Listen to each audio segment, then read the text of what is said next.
Welcome to this week's edition of Lung and Respiratory Research Updates, covering the latest breakthroughs. Brought to you by LucidQuest, the Cystic Fibrosis Trust has partnered with the British Society for Research on Aging to address age-related challenges in cystic fibrosis.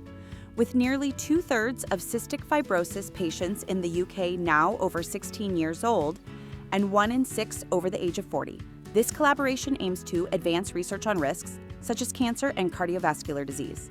PureTech has launched Celea Therapeutics, a new biotech company focused on respiratory diseases.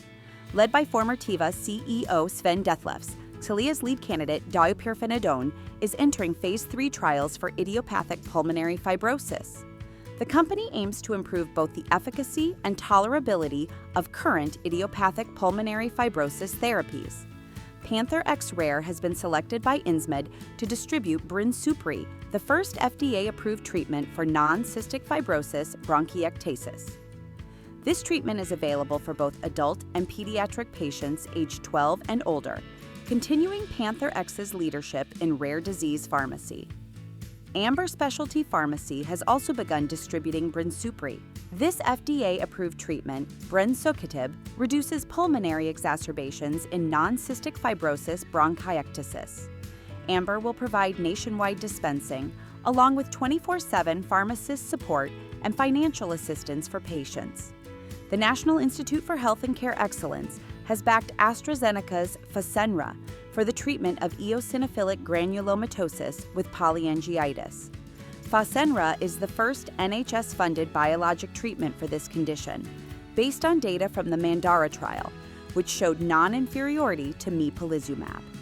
Patients in England now have immediate access to Fasenra through interim funding. Aprio Health has begun its pivotal Breathe 3 trial, enrolling its first U.S. patient for the Breathe Airway Scaffold to treat severe emphysema.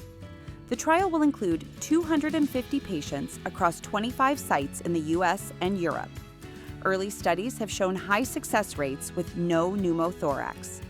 The FDA has approved Papzimeos, the first immunotherapy for recurrent respiratory papillomatosis. This viral vector-based therapy reduces the need for repeated surgeries. In the pivotal trial, 51% of patients avoided surgery for 12 months following treatment. The Alpha One Foundation has launched Alpha Detect, a nonprofit initiative aimed at improving detection of Alpha-1 antitrypsin deficiency. This program will offer free genetic testing and centralized support for patients and providers. It is supported by CSL, Grifols, and AlphaNet, and aims to address over 90% of undiagnosed cases. GSK Korea has reported significant benefits from its COPD triple therapy. In a real-world study, Trelegy Ellipta reduced moderate to severe COPD exacerbations by 18%, while also showing a lower risk of mortality compared to the budesonide, glycopyrrolate, and formoterol combination therapy. The findings were published in Advances in Therapy.